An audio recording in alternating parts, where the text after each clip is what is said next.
Bonjour. Je vais te lire une nouvelle histoire. Une histoire inspirée d'une légende bretonne, écrite par Colline Promera, illustrée par Martine Bourg chez Didier Jeunesse. Le taureau bleu.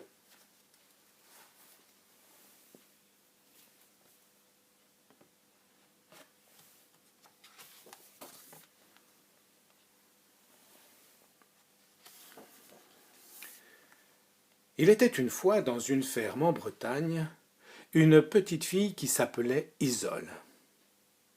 Sa maman était morte et son père s'était remarié. Mais la belle-mère maltraitait Isole. Elle lui faisait faire toutes les corvées et ne lui donnait presque rien à manger. Comme Isole n'avait plus sa place dans la maison, elle dormait dans l'étable avec les vaches et le taureau.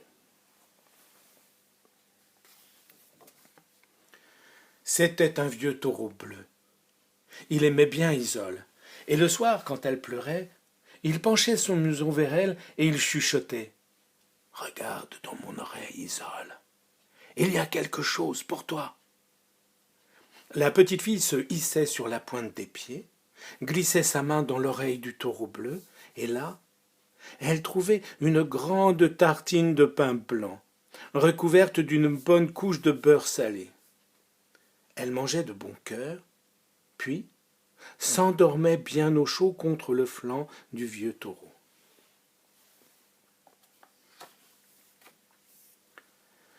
La belle-mère se demandait bien pourquoi Isolde avait si bonne mine, alors qu'elle lui donnait si peu à manger.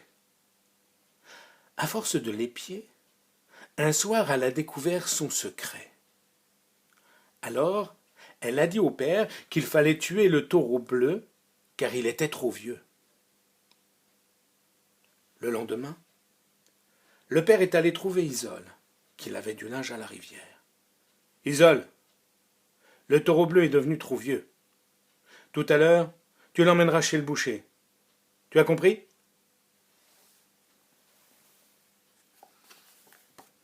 Oh oui, Isole avait compris.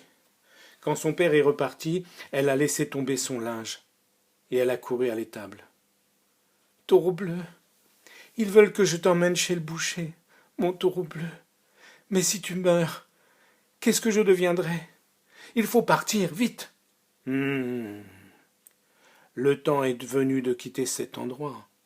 Mais d'abord, Isole, retourne à la rivière et finis ce que tu as commencé.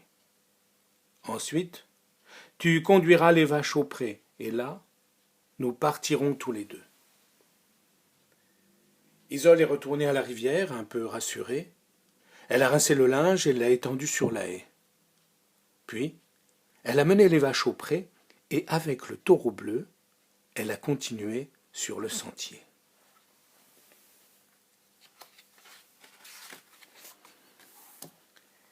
Ils ont marché,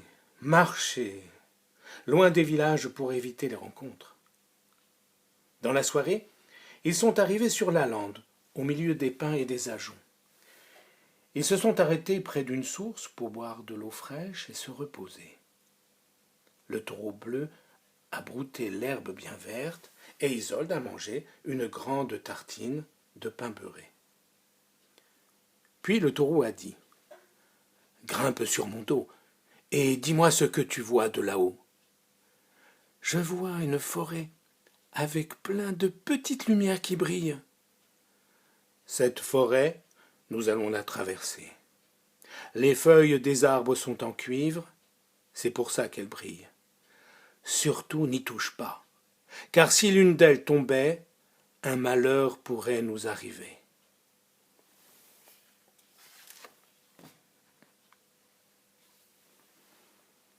Isole et le taureau bleu sont entrés dans la forêt. On n'entendait pas un bruit. Accrochée au dos du taureau, Isole se faisait toute petite pour ne pas toucher les feuilles de cuivre. Quand ils sont ressortis de la forêt, Isole n'avait pas effleuré une seule feuille.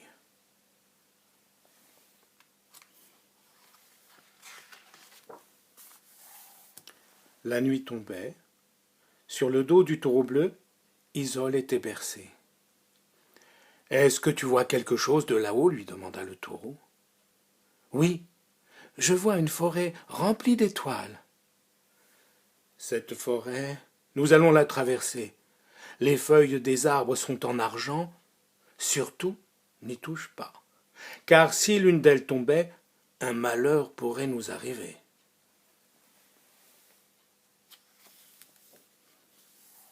Oh, comme c'est beau! Isole riait en entrant dans la forêt. Les feuilles dansaient comme des milliers de petits miroirs argentés. Cramponnée au dos du taureau, Isole tenait ses bras bien serrés contre son corps. Soudain, la lune est apparue, toute ronde dans le ciel. Isolde a écarté ses bras un tout petit peu pour s'étirer, et une feuille d'argent s'est détachée.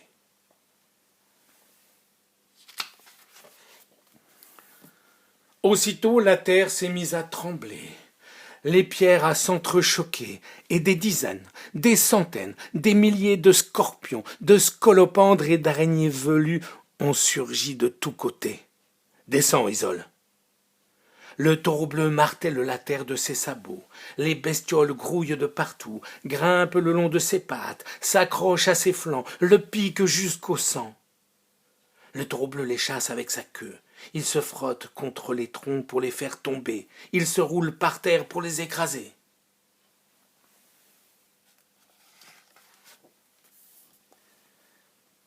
Quand enfin, plus aucune bestiole ne bouge, le taureau bleu s'écroule, épuisé.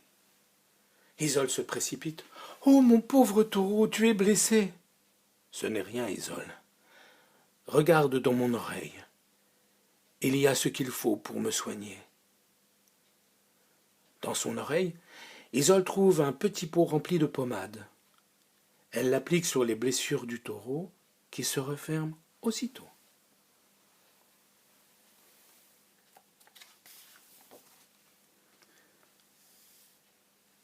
Le taureau bleu s'est relevé, Isolde est remontée sur son dos, et ils sont repartis dans la nuit.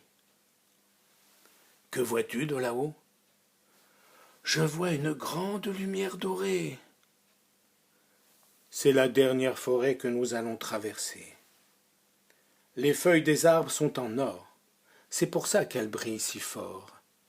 Surtout, n'y touche pas, car si l'une d'elles tombait, un grand malheur nous arriverait. »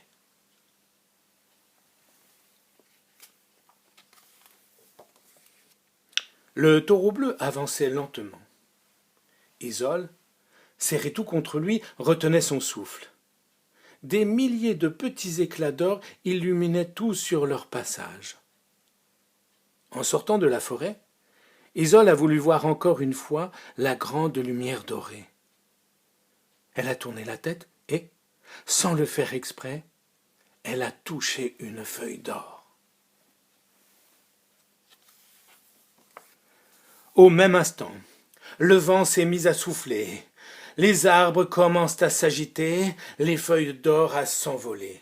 « Isole, vite, va te mettre à l'abri, » ordonne le taureau. Isole descend aussitôt et court se cacher derrière un rocher. La terre se soulève dans un bruit de tonnerre et 3 énormes lions surgissent des profondeurs. Les 3 lions foncent sur le taureau en rugissant. Le taureau bleu attend. Et au dernier moment, il bondit sur le côté pour les éviter. 2 des lions se percutent et roulent par terre. Le taureau se tourne vers le 3e et lui plante ses cornes comme 2 épées entre les oreilles. Le lion meurt sur le coup. Fou de rage, les 2 autres lions se jettent sur le taureau. Ils le mordent, le griffent, le déchirent. Pour leur faire lâcher prise, le taureau bleu les projette violemment contre les arbres. L'un des lions est assommé, le taureau bleu l'achève d'un coup de corne.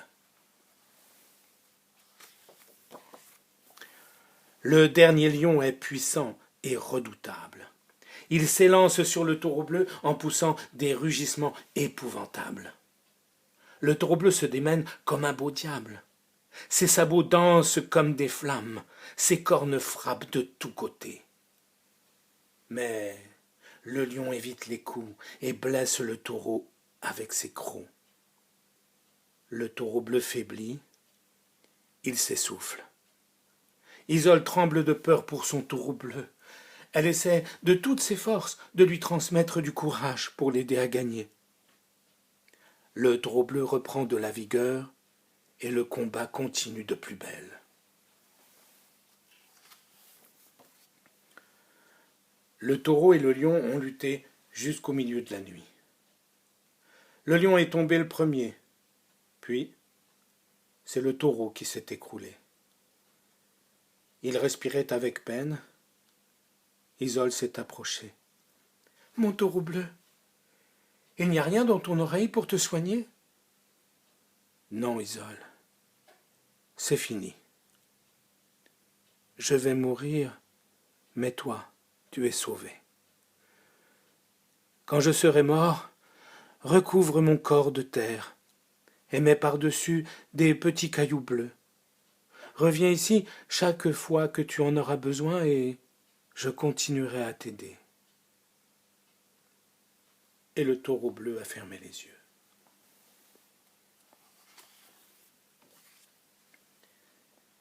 Isole a caressé longuement son taureau en pleurant, puis elle a recouvert son corps de terre et par-dessus, elle a semé des cailloux bleus. Au matin, elle est partie droit devant elle, sous le ciel clair. Elle a marché jusqu'à la ferme la plus proche et elle a raconté son histoire aux gens qui vivaient là. C'étaient de pauvres gens qui n'avaient pas d'enfants. Ils l'ont accueillie et lui ont dit « Tu peux rester ici, tu seras notre fille. » On dit que depuis, Isole vit heureuse avec eux et que leur ferme est devenue la plus belle du pays. On dit aussi que certaines nuits de pleine lune, on peut voir, près du petit bois, une jeune fille qui danse autour d'un monticule de cailloux bleus. Et s'il y a un peu de vent, on l'entend chanter doucement « Taureau bleu, mon taureau bleu ».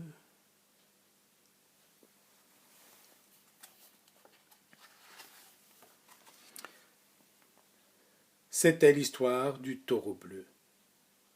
Celui qui l'a écouté aura un caillou bleu. Et celui qui l'a entendu en aura deux. À bientôt.